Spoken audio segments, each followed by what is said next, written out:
The single greatest misconception in 21st century politics is that if you're some kind of moderate pragmatist, one, you will fall within the political spectrum somewhere near the center. And two, everybody is going to want to be your friend.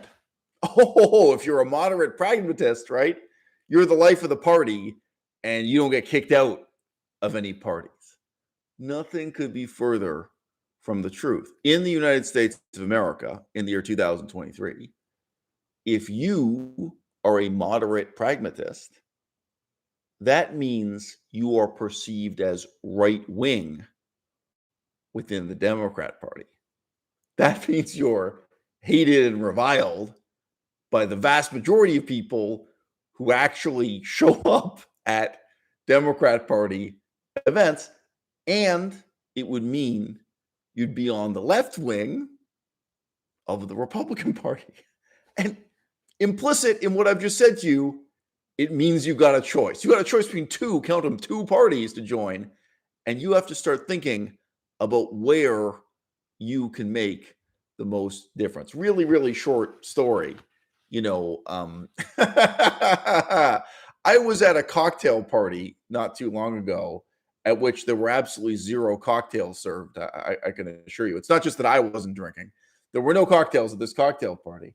And I said to someone I'd never met before, we just met him for the first time. I said, honestly enough, I'm further to the right than Joe Biden, but I'm further to the left than Donald Trump. And this guy responded by saying to me and Melissa together, to the two of us, oh, so you're good, solid socialists then. And he continued to refer to us as if we're within the Democrat Party, as if we're part of that socialist caucus. I don't even remember what the fuck they call it, the socialist youth wing. Yeah, Democratic Socialism, as if we're on the loony left of the Democrat Party, as opposed to being in the Communist Party or something, being too far left. And it was it was just one of those weird moments. I'm looking at this guy. We got to know him fairly well in the hour or so ahead. He had a university degree in political science, foreign policy, some combination of things like that. But it's I think he just lives in such a left-wing bubble. He lives surrounded by so many people who are left-wing that it really didn't occur to him that it was possible he was meeting two people, or whatever. I'm just speaking for myself, not even speaking for Melissa, but he was meeting a human being who had just told him, I am further to the right than Joe Biden. That's what I said. Did I stutter? Was there anything unclear about what I said to you? I met a lot of people at that party, at that cocktail party, who were shocked at how right-wing I am, right? And I've just said to you, in terms of the Republican Party perspective, they'd be shocked at how left-wing I am. Now, as you get on in life, you have to sort of make a paradigm shift from viewing the world in terms of right and wrong, in terms of even correct and incorrect, to looking at the world and asking yourself, what kind of a difference can I make? The single strongest argument in favor of joining the Republican Party in 2023 is that it is a disaster, and therefore there is a difference you can make. Donald Trump is a disaster. The leadership of Donald Trump is a disaster. What's going to happen next?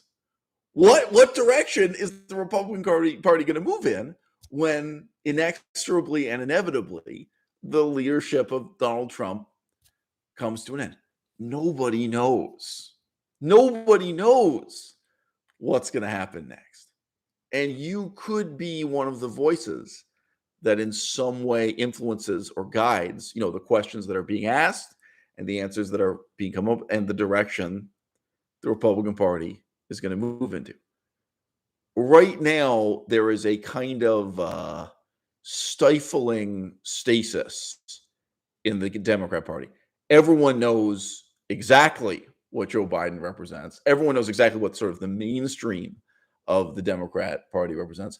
And everyone knows the extent to which the time and energy and effort of the grandees of the mainstream Democrat Party, they will put their energy into resisting the loony left, the radical left, voices like Alexandria Ocasio-Cortez that are trying to destabilize what it is the mainstream Democrats are doing. I want to say this too. Sorry, this is a footnote. When you look at, a unique historical figure like Joe Biden, stop and ask yourself how long it's been since he dealt with any of the problems normal people have. Now, I am not saying to you Joe Biden has lived like a multimillionaire behind a veil of inscrutability, with high paid security at his motorcade his whole life. I'm not saying that. I think probably when Joe Biden had young children in school, probably he had to look at the reality of what was happening in the school system, what was happening in the healthcare system. Maybe there was even a stage at which he was worried about what kind of careers his kids would have, and he had to look at the reality of the economy. He became vice president a very long time ago, and his children became fully grown adults a very long time ago too. It's been a very long time since he had anything like a normal job. um, it's true of myself also, but Melissa and I every day on the street here see the reality of the fentanyl crisis, the opioid crisis, the methamphetamine crisis, the extent to which drug addiction is making life miserable for everyone who is a drug addict and for everyone who isn't one.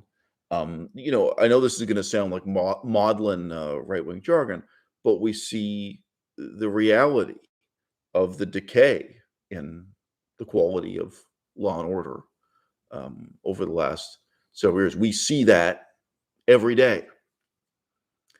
How many years has it been since Joe Biden saw that?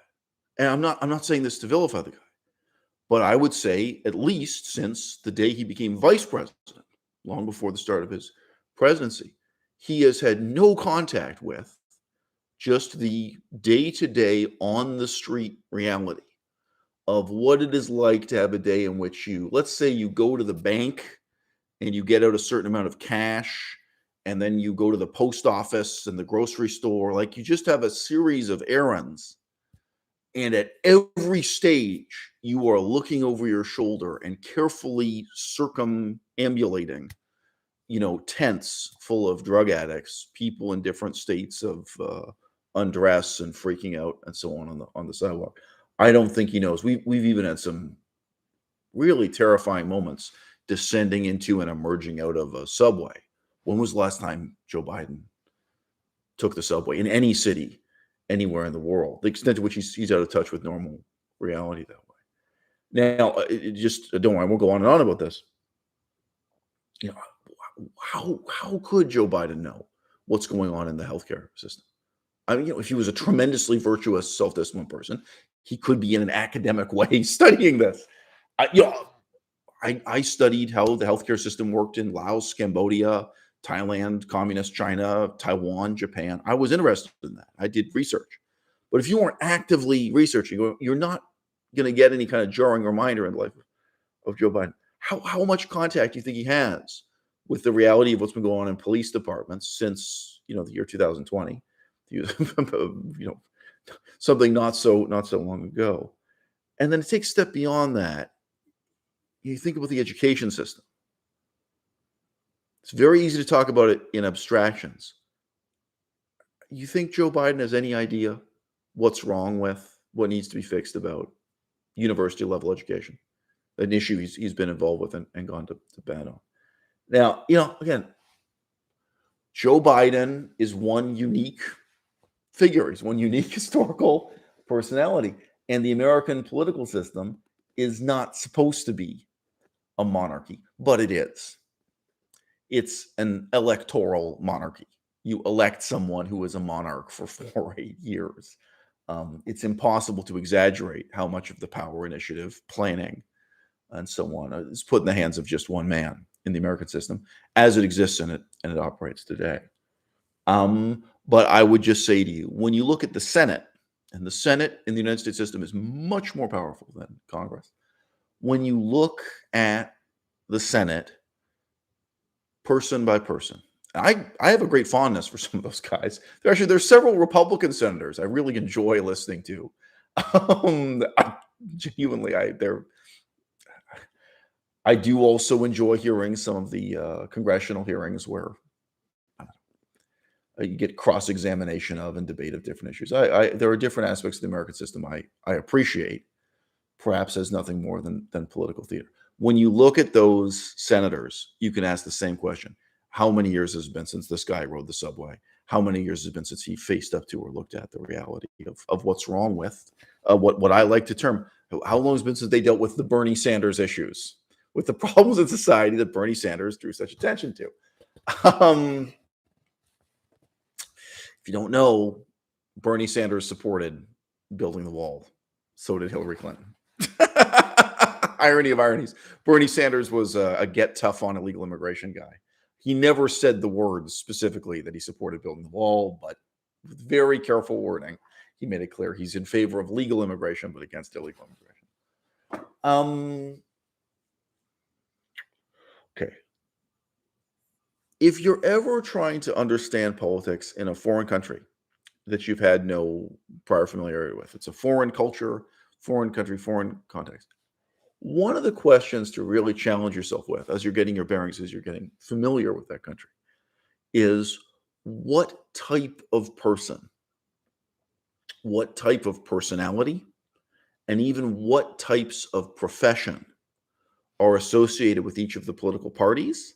Or sometimes you want to move beyond just party organization, talk about different political tendencies. The United States of America is in a dangerous situation right now because the vast majority of people who are economically literate are in the Republican Party. I really don't think I have to expand on that statement a whole hell of a lot. I am saying that the people who support the Democrat Party are embarrassingly economically illiterate. We do not have a parallel term for military literacy. So let me just say, the vast majority of people who have expertise in military matters, the vast majority of people, whether that's through service in the armed forces or through a kind of academic background like I have, the study of political science, the vast majority of people who have competence in understanding military affairs are members of, are supporters of the Republican Party. Now, when you think about different personality types and different types of professions, category by category in the United States of America, it is remarkable how many of the highly skilled, very important professions are predominantly or entirely Republican. It's very common to hear Democrats reviling and insulting police officers for being right wing, for being conservative, for being Republican, whatever terms they use. I have never once in my life heard a member of the Democrat Party say, hey, look, guys, we have to stop and take a look in the mirror. Because if none of the police officers are willing to support us, if none of the police officers are willing to vote for us, we're doing something wrong. Never heard someone from the Democrat Party say, hey, look, guys, if nobody who really understands economics, who really understands the stock market, who really understands the economy at all levels, not just the stock market, if none of those people are willing to vote for us or join our party, support us, we're doing something wrong. The people who really understand foreign policy, really understand military affairs, really understand there. If none of them are willing to vote, we're doing something wrong. Now, there's certain types of personalities with certain crucial types of competence. And at the moment, they are supporting a political party that is led by a madman, by Donald Trump, by someone who I consider morally despicable.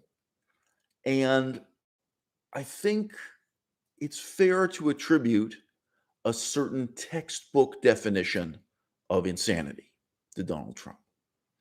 When he was being cross-examined on the stand recently for what I believe were technically sexual assault charges, commonly reported as rape charges, but something along those lines. He don't want to turn this into a stand-up comedy routine. It's tempting with Trump. Somebody to lapse into impersonating his voice and acting up. It's so ridiculous. He insisted that he could not have possibly sexually assaulted or raped this woman because she's not his type. And then he's presented with a photograph of the woman, and he obviously quite likes the photo. And it's how she looked at the time of the crime. And he says, "Oh, is that my wife so and so?" It's both that he said it and the way that he said it. And the lawyer, she doesn't really nail him on it. The lawyer is just aghast. You could hear it. You can't see her face. You can hear her voice. Like, no, Mr. Trump, that's not a photograph of your wife. That's a photograph of the alleged rape victim. Like, what? You're looking at it. You can't tell the difference between whether there's a photograph of your wife or.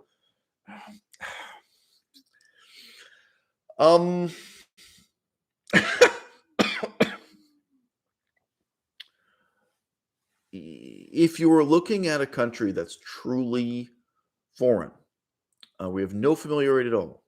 If I read to you right now the names of the major political parties in Cambodia, the names mean nothing to you. You might think, oh, the best way for me to understand politics in Cambodia is to set up a spectrum that goes from left to right and then talk about who's left wing, who's right wing, and who's at different points in the middle.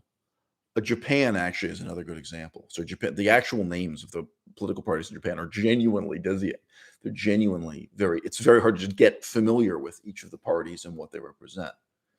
A good way to challenge yourself is, can I think of the types of personality that are found in each political party? I just want to take a brief step beyond that. Morally, you have to look at who is in your camp. I've already given you a sense of, you can ask yourself what type of person is in my political party, what type of person is a member of my faction is pursuing this tendency. And, a lot of people, they're just preoccupied with looking at the goodness of their intentions. Oh, well, Bernie Sanders is trying to help the poor. But what type of people are in his camp? People who believe in, quote unquote, MMT, modern monetary theory. People who believe it's impossible for the United States to go bankrupt, no matter how much money it spends and no matter how low the taxes are.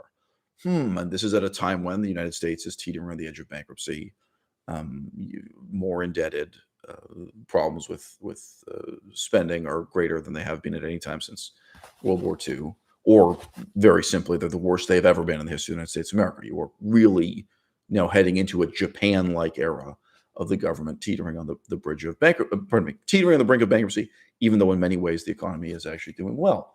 Okay. Well, okay. Don't tell me about the goodness of his intentions. Don't tell me about the goodness of the intentions of his followers. When you evaluate the type of people, right? Who they are in terms of their competence, in terms of their profession, so yeah. But then you step beyond that and ask yourself, what kind of people are they morally? I am an anti-communist. Nevertheless, throughout the history of Laos is a communist country, you look at what type of person supports the anti-communist resistance?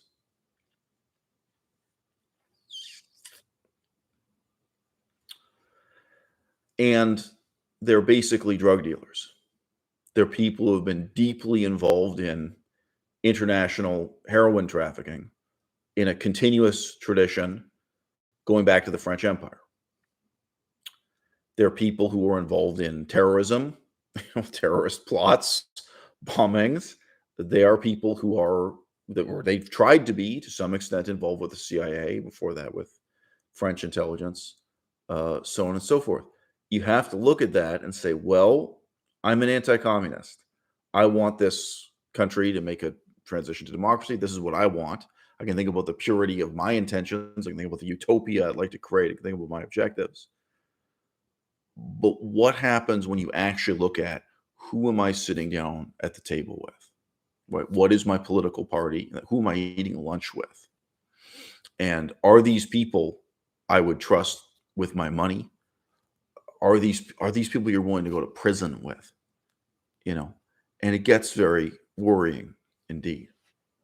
I could use a lot of examples from my own life, but very briefly, I mean, I know you guys, this is far from your thoughts, but there's a civil war going on in Myanmar right now.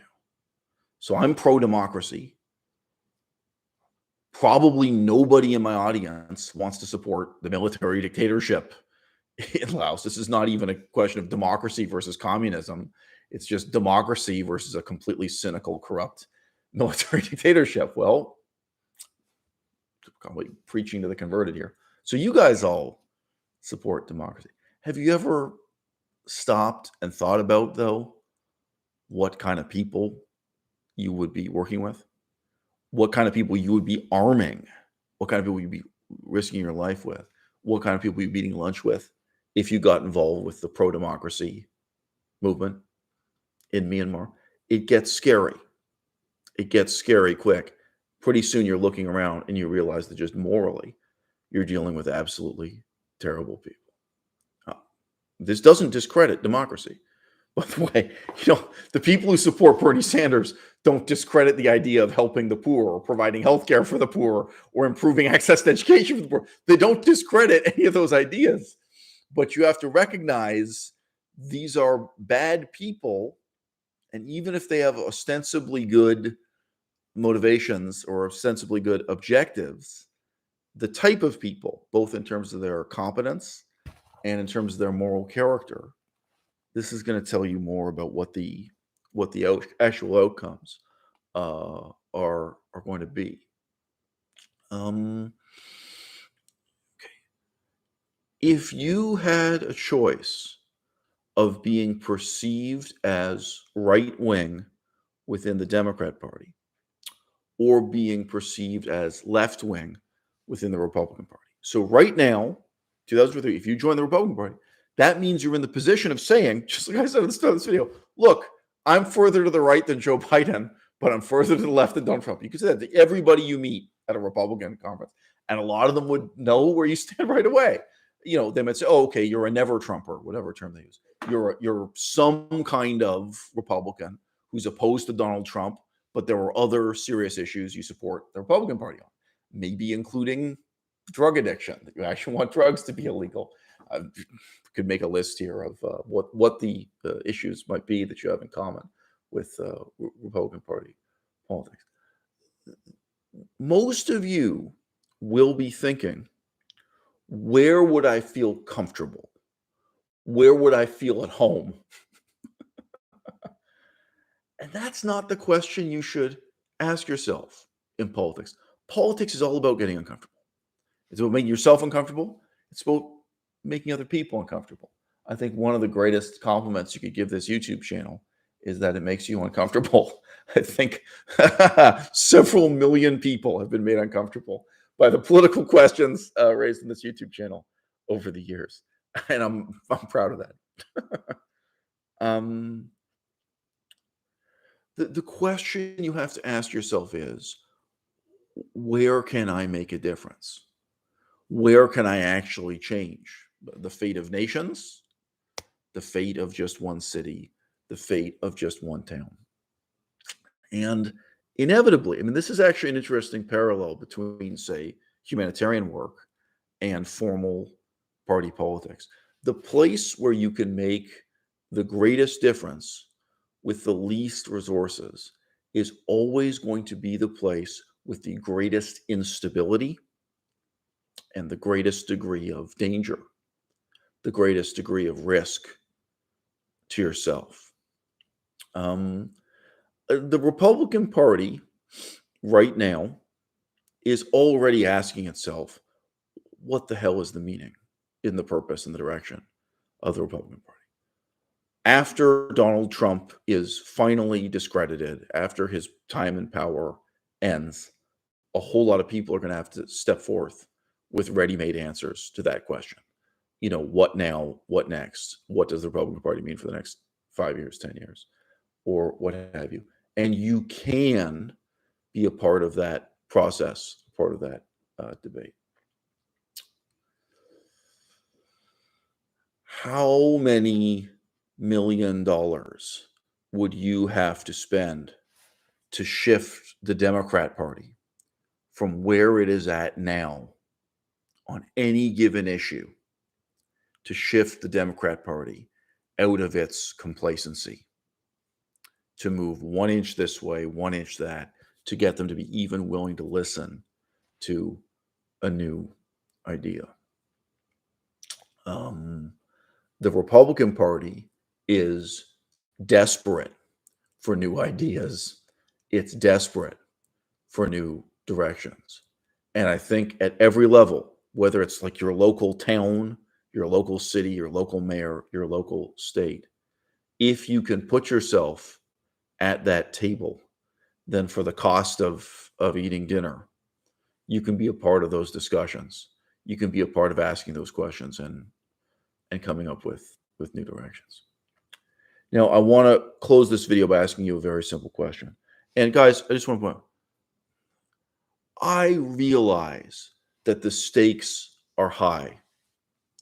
If you choose to join the Republican Party now, for the rest of your life, you will have a black stamp on your passport that says you joined the Republican Party when Donald Trump was its leader. And you're going to have to say to everyone who knows you, there's like, yeah, I joined at that time because I was trying to determine what happens now, what happens next, as Donald Trump is on the way out. I didn't join to support Donald Trump. I joined to debate the future of this party, the future of the United States of America, exactly when I knew it was inevitable Donald Trump would fall from power. But I get it. I get how, there are real stakes, there are real consequences, and the extent to which you may be hated by members of your own family, you may be hated by your current coworkers, your current employer, your future employers. And there may be ways in which in the future, I mean, it's already pretty easy to find out what party someone's a member of, but it may become easier and easier where people Google your name and they say, oh, member of the Republican Party since this year, I've attended this event, attended this dinner party, attended this fundraiser, attended this conference, that it will become a part of your public identity. It's a high stakes game and it has real consequences. In Afghanistan 10 years ago, what kind of person supported democracy? What kind of person would you be working with? And what kind of person in Afghanistan today is living with a black stamp on their passport because when their country was under U.S. military occupation, they stood up and supported democracy. They stood up and publicly said and demonstrated they didn't want to be part of a Taliban-dominated society anymore. They wanted to make some kind of transition towards a better democracy. That takes guts. That takes nerve. And those people, if they aren't already dead or in jail, are living under constant surveillance by the new Taliban government that now rules Afghanistan. They have to live with the consequences of that decision for the rest of their lives, whether their lives be short or long.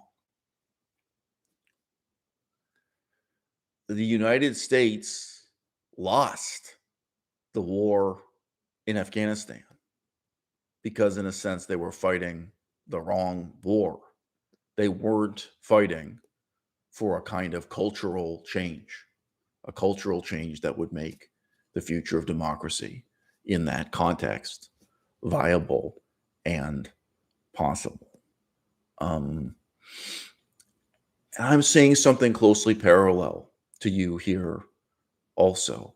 The victory that matters, the political struggle that matters, it's not a matter of any particular election. It's not a matter of fundraising. It's a matter of transforming the culture of the United States of America. On the one hand, to prepare the American people for democracy. Democracy that is coming inevitably one day. And also, yes, I admit, at this point in 2023, without being maudlin, just to guide America back from the brink of self-destruction so that the republic can endure at all.